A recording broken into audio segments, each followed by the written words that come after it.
What's up, guys? It's Abel. How's it going today? Thought we would talk a little bit about wind. So, if you guys have been outside, it's Wednesday afternoon, about 4 o'clock, and the wind is blowing about 40 miles per hour.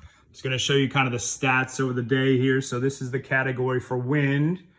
And if you notice, winds have been consistently in the 30 to 40 mile per hour range here over the last several hours. So, super windy day, which is great because it gives us a chance to actually talk about wind. So I read a lot of your guys' answers. There's still more coming in, but if you look at this, this is a weather map for today, current U.S. radar. Some things that we're going to kind of focus on later on are going to be pressure and fronts and some of those kinds of things. But I want you to look at wind. So if you guys look over here to the right, where you have this low pressure center, right? You can see all these big lines around me. These are called isobars. I want you to picture this low pressure center like a dip. So think of this like a hole, and think of this high pressure over here like a big hill. And the wind wants to go from the area of high pressure to the area of low pressure. And the stronger these two pressures are and the closer they are, the stronger the wind is. So we have super low here. We have very, very high pressure over here. And these are relatively close together.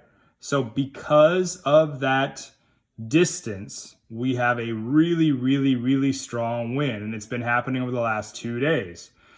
Tomorrow, this low pressure is going to move to the east as the weather across the United States moves from west to east.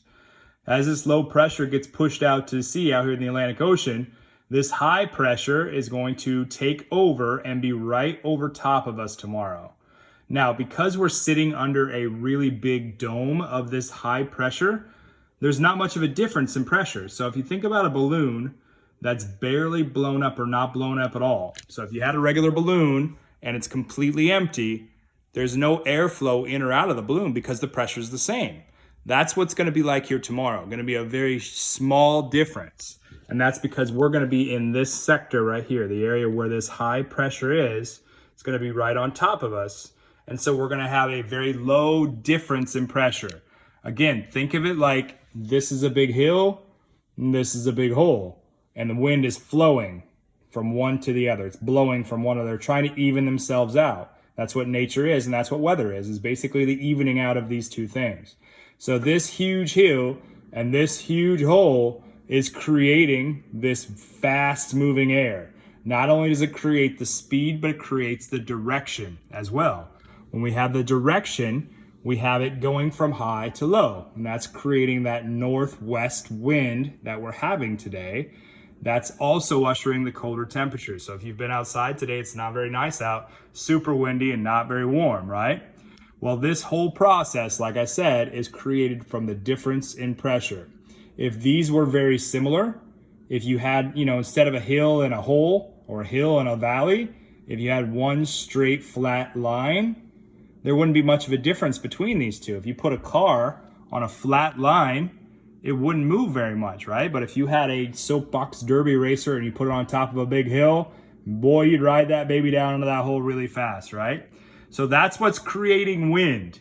And I wanted to give you guys a little example of that. So what I'm going to have you do is tomorrow morning, I'm going to post a balloon rocket lab that I want you guys to try to do. It doesn't require very many materials, a balloon of some kind.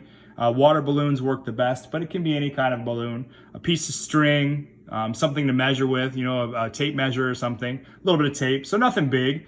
And I want you guys to just kind of play with that a little bit and see how far that balloon will move whenever you have it blown up differently. You can have this thing blown up a lot or a little.